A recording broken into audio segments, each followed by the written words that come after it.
All right, guys, welcome to another episode of Seeds of Music. I'm your host, Kyle Willems, and this is the #1 web show where aspiring independent artists, musicians, and producers can learn right now how to gain wider exposure, grow a strong base of raving fans, and make a living doing what they love, which is making music.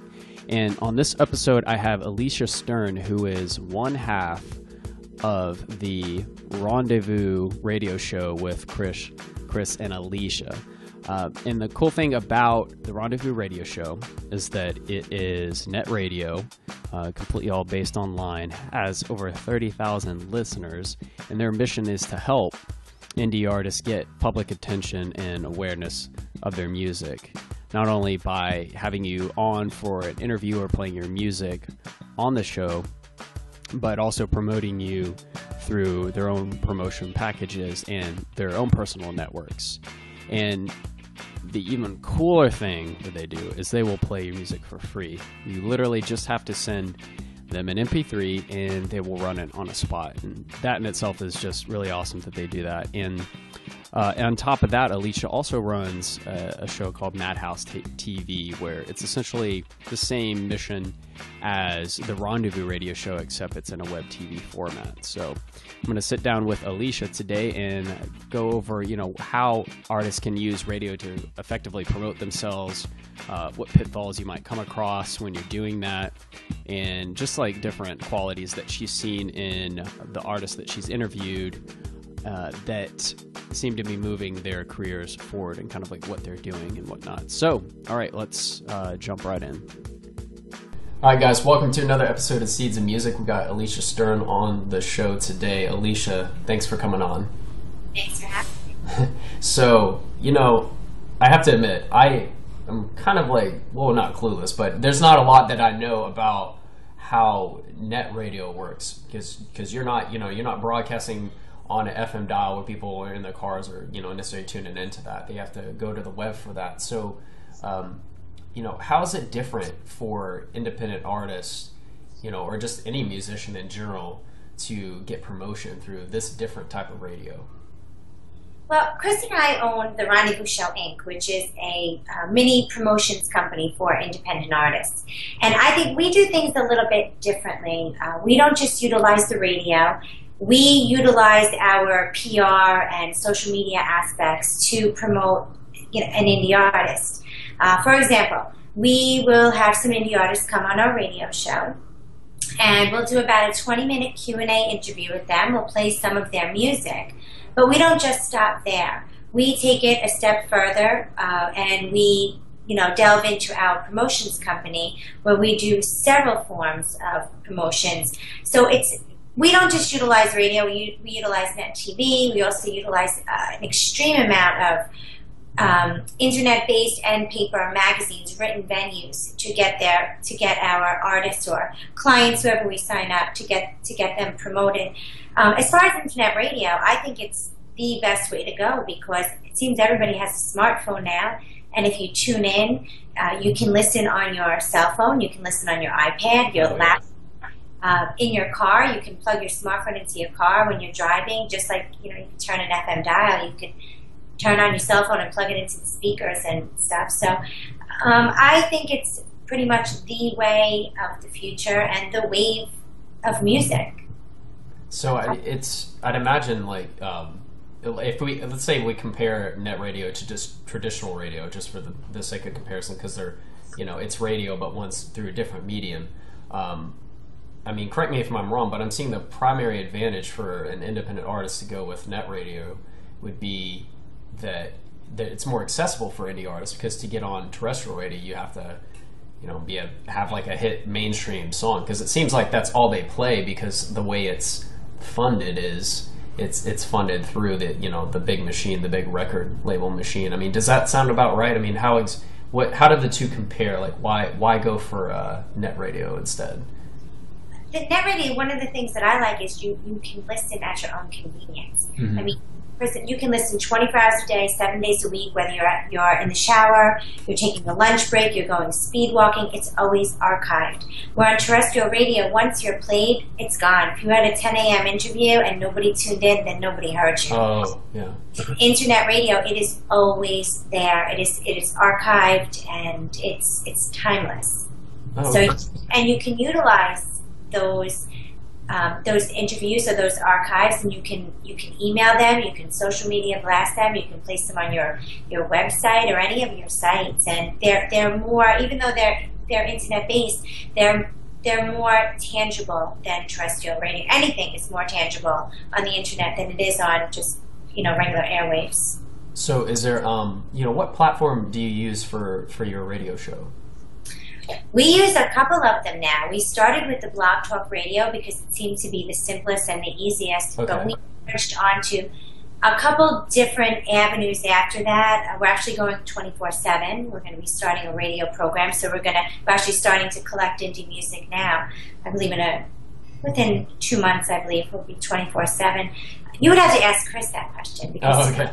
Chris knows all the technical terms. I know we're using all new outlets and products and stuff, but I know we did start with Blog Talk Radio, and I do know one of our affiliates uses a site called Spreaker, I believe it's called. Okay. And but we're on to more mature and more high tech stuff right now. But like I said, you have to ask Chris because I don't know what it's called. Okay, but regardless, it seems like a net radio show like Rendezvous that you and Chris run. Provide that platform, whatever you run it on, like you can have a link or something that you can share or you can embed on your own website. So if I was an artist or a musician, which I am actually, but let's say I have an interview with you and I wanted to take that interview and put it on my own website or share it, in my own social networks. Is that possible? Of course it is. Okay. Exactly like you said, it's just you share the link. And what type of people are tuning in exactly to listen to these shows? Are they artists and musicians themselves, or just regular, run-of-the-mill people? I don't know what that means, but people outside of that? Yeah, we have all different people tuning in. We get our database. I think our last couple shows we averaged 27,000 views, which is pretty big. I mean, on terrestrial radio, it's hard to really pinpoint exactly who is watching you, but the way Chris and I have all our sites set up, we gather all of our databases and our sociological information, and we pretty much find our demographics. We have 52% of our fans are females, 48% men's. Our average age for the Rendezvous radio show itself is 25 to 44. So pretty much Generation X. Is tuning in. A little bit younger, and Generation X are tuning in to us. And we're heard worldwide. We know that our predominant area of listenership is New York. And then we have a huge population in France and Germany, which we don't know who's in France and Germany, but we get emails from them, and on our database we could see we have thousands of followers from there. So, who's tuning in? Many people are tuning in. Okay. So it'd be more than just one type of person. So you know that if you have your interview or your music premiered on that you've got more than just like one type of person listening to it. So you have a better chance of creating interest there. It seemed like. So I know Rendezvous Show is not just for musicians. You've expanded out to like other quote unquote artists, where you have like actors and things like that. That's a great. We have celebrities and professional sports players and artists, artists themselves, and anybody indie. We have some actors, some models. It's gone to such a step further that I believe next Saturday, is it on the 17th, that they're coming and filming an indie film. 2 scenes from an indie film will be filmed in our studios. Oh, so nice. How big this has gone. We had a music producer ask if he could come with a bunch of actors. Actually, one of them is from HBO, from The Wire. will be in our studios and filming 2 scenes from a movie. So we're not just a radio station. We're like a step or 2 ahead of that. Okay, which is good. I mean, because then you get being involved with it. You know, being a musician and having like a slot there means there's just like more opportunity there. I mean, I think it would be cool just to, you know, be able to meet other people, you know, through the radio show, because they hear you, they contact you, and they say, hey, I'm an actor, I live in Los Angeles, and, you know, we're doing this, I'm in this film, and I know, like, the guy who's doing the music production for it, and I heard your music, it'd be cool to, you know, license one of your songs for use on this indie film. You know, I'm just pulling something out, but, you know, I think independent artists now need to be looking for opportunities just anywhere, you know, in any shape or form, and just cross-collaborating with creative efforts with other creative people, just in a, you know, a kind of, I don't know, a cosmic, flowery way makes the world a better place. And yeah, that's just my opinion, but regardless, it seems like you've got a lot of bang for your buck going on in that show. Oh, we definitely do. And I think one of the most important things about our show is that it's real. It's real people going through real things and really trying to improve their craft and take their whatever they have about themselves, their talents, to the next level. And Chris and I always say, like, once you rendezvous, you become family, because we embrace everybody. I mean, we're addicted.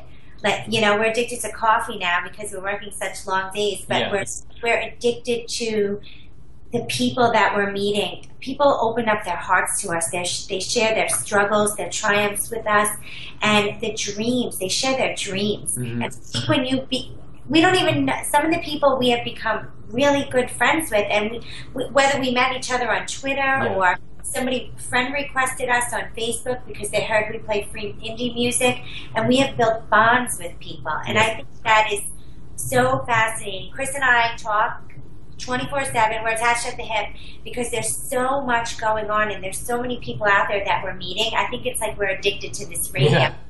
It's just, there's always something new and exciting and adventurous, and it's so real.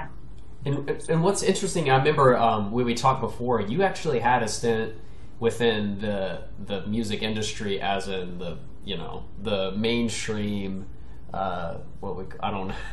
I guess what's coming out as I'm saying, like, the music industry, like that, the at large. What was you didn't have? I remember you saying the experience was kind of not that great. Can you tell us a little bit about that?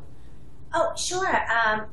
I've always been a music junkie. I've loved music my entire life, and I guess I started writing for this magazine called Spot on Long Island Magazine, and I really loved focusing in more on the musicians and any form of music, whether they were celebrities or indie artists or just bringing in. And so for writing for that magazine on Long Island, I met a really great entertainment group. And they took me under their wing, and I got to go to Hollywood for a week with them and stuff. And I was pretty much the PR rep for an indie artist. The relationship didn't end the way I would have liked. I still loved them. The relationship didn't end, but they really gave me such insight, especially going to Hollywood and teaching me the ropes and what people look for and great stuff. They taught me so much. But the one thing that solidified, my wanting to do net radio more than terrestrial radio was the female singer that I was promoting was being played on a Long Island radio. And I live within 20 miles of the radio station, and I don't even get the station at my house. I had to listen to it on the internet to hear her. So that experience alone was confirmation that I knew that part of my dream was to get into radio, that I definitely wanted net radio. I mean, when you're promoting somebody and you can't even hear your own client on terrestrial radio, you have to really think, like, who else is listening, But they have a website, and everybody can tune in on the website. So that was just solidification that I wanted to do net radio. But yeah, being the PR rep was my chair's being the PR rep for an indie artist actually was the final straw that was like, that's it. I'm definitely starting my own business. Okay, yeah, because I guess I thought that that when you were working for the music industry at large and not for the indie artist, that maybe the integrity is a little bit different as far as like the music goes. Everyone knows that it's different on that level, and so I guess my point is like you've experienced that, and now like moving to something that's more grassroots, that's more for the small artists, the ones that are struggling, the ones that have full creative control of their music, they just don't have the promotion. So it's got to be, I imagine it'd be pretty cool satisfying personally to go from that to what you're doing now, which is why you're so passionate about it. And you work, chug coffee and work 14-hour days or whatever. Now I get the point. I know exactly what you're saying. We actually interviewed Spose, and he has millions of hits on his music video for "I'm Awesome." It's a great song. It's fun. It probably came out. Sounds like a great title. Yeah, he's modest, right? Yeah, and when he was signed, he says the same thing. When you're signed with somebody, they do the rules. Your creativity kind of goes out the window a little bit because they change things up a little bit. Being an author, I could say the same thing. I wrote a phenomenal book. I thought the artwork was beautiful. It finally got picked up by a big publisher, which I won't mention now because now we don't know if we're going to go with them at this point.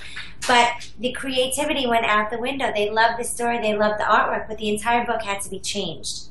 It's taken way over a year to change this whole book, and it's almost like, isn't even worth it. Like, that was our blood, sweat, and tears. Yeah. We put into this book. This big publisher picked it up, but we have to change. Yeah. And that was the same thing with the music industry. When I was really writing for other people and working for other people, no matter what I was doing, they want things a certain way, and you have to, do it that way. But now, Chris and I, with art, we do everything the way we want to do it, and it's very different. Mm-hmm. And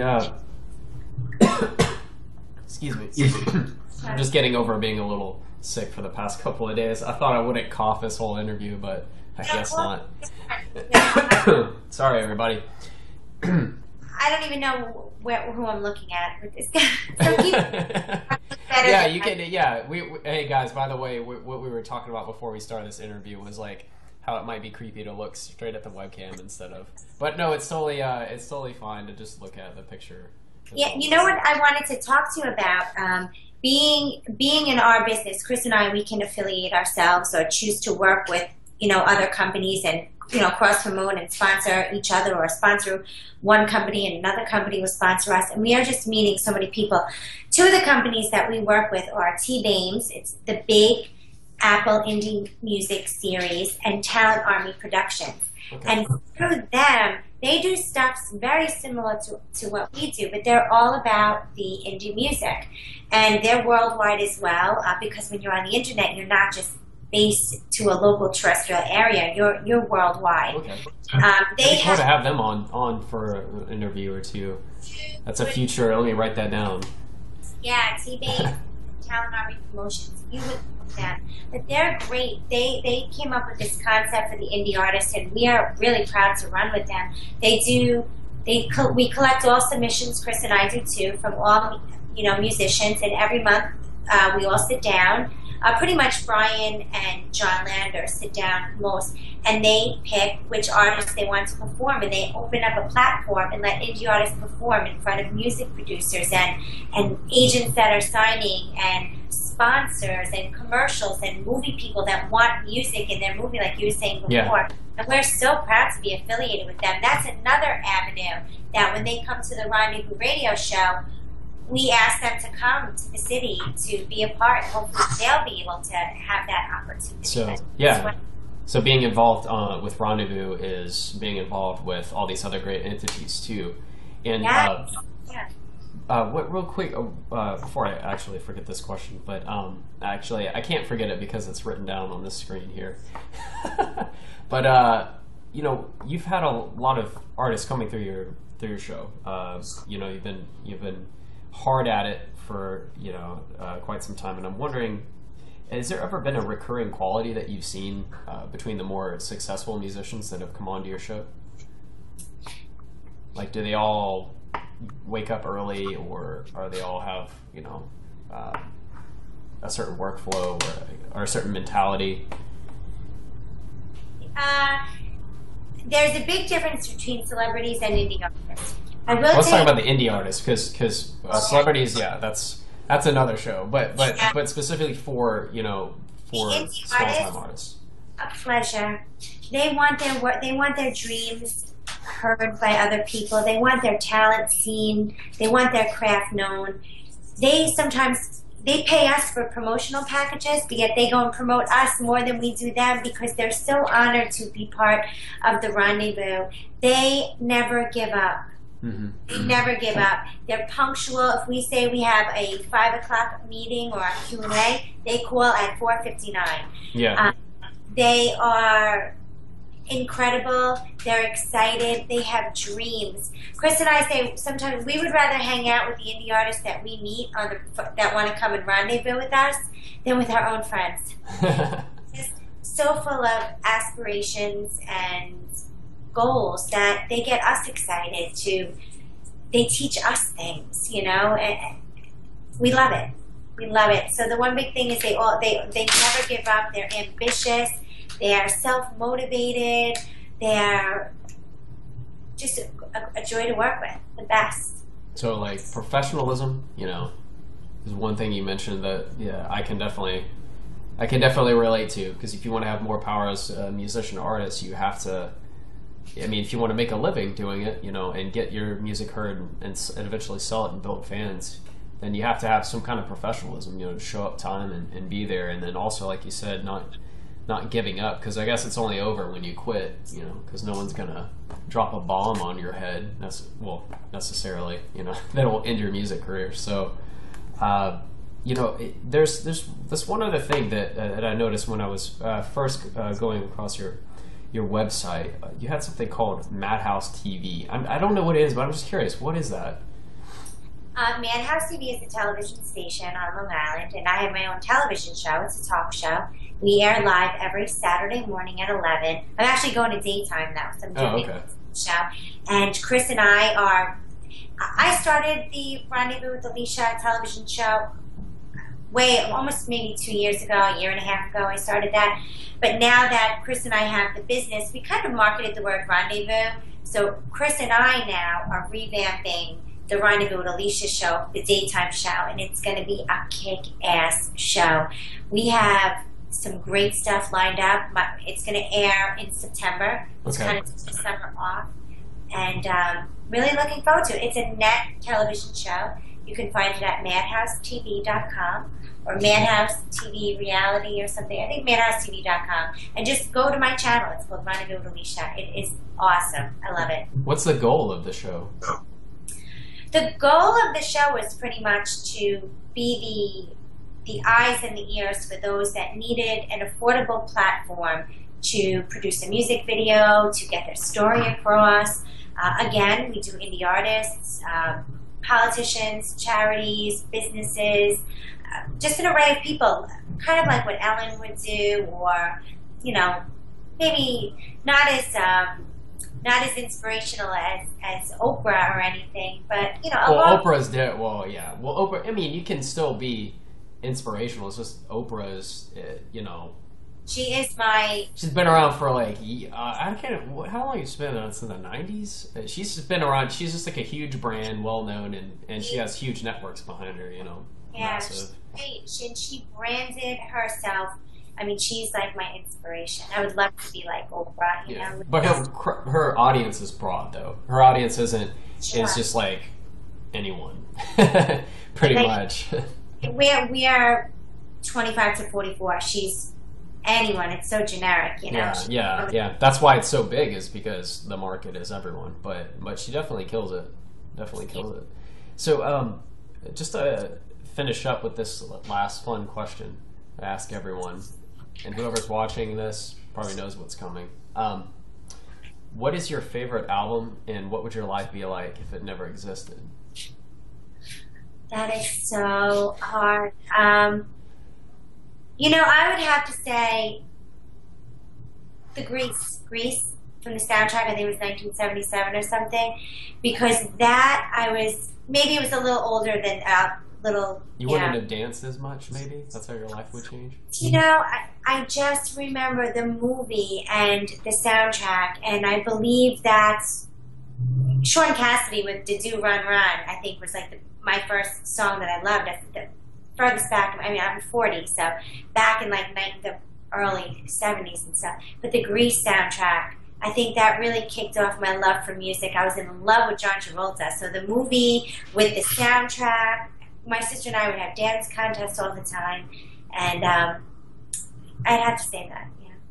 Oh, and actually, real quick, tell us how people can get more involved.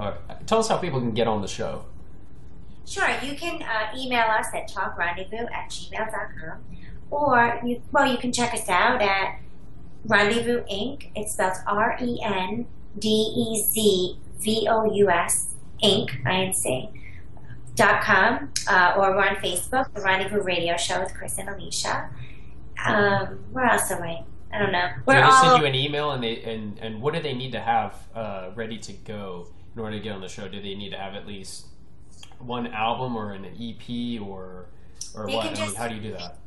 An MP3. If anybody wants us to play their music for free, they just need an MP3. If they want more than that, they have to purchase a promotional packages. They start at $50. Okay.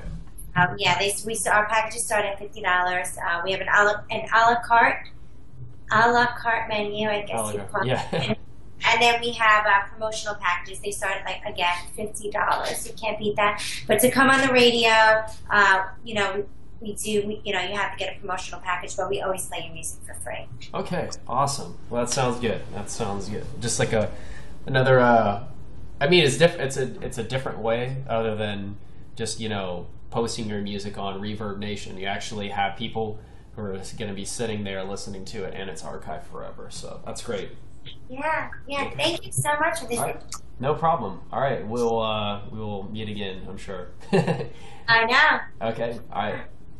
Thanks again. That wraps up another episode of Seeds of Music on the show we had today. Alicia from The Rendezvous Show with Chris and Alicia. Guys, check out her links below. Get on the show. Submit your song for free radio play. I mean, that should be like the first thing you do no matter what. Just because you need to be pursuing every avenue of getting exposure for your music, and especially one that is just providing you exposure for free. It's just great that they're doing that. But also make sure to check out their promotion packages that they offer beyond that if you're really serious about investing in the growth of your own music and music career. So sign up for the email newsletter if you haven't yet. Head over to seedsmusic.net. There are forums all over the site. Just punch in your email address and boom, you're on the newsletter. You won't miss another interview. If you're watching this from YouTube and you're subscribed to the channel but not subscribed to the newsletter, sign up for the newsletter. That's the only way I really communicate with anybody when I send out an email list to updates on the site, things that are coming out soon, certain awesome things. Just hint. You need to be on the email newsletter list to be able to catch that, so make sure you do that. If you liked this interview, you felt like you learned a lot from it, and you're excited to send in your free send in your MP3 for some free radio play, just like and share this interview with your other musician, artist, or producer friends, or label owners, and so on and so forth. It's just so they can get in on the action. And lastly, comment on the video. Let me know what your greatest takeaway was for the interview and how you're going to apply what you've learned in this episode today. And who would you like to see interviewed in the future? Or are you someone who wants to be interviewed? Just send me an email at kyle.seedsofmusic@gmail.com. I answer all my emails personally. It may take maybe up to a day or two to get back to, but rest assured I will. So let's see you in the next interview.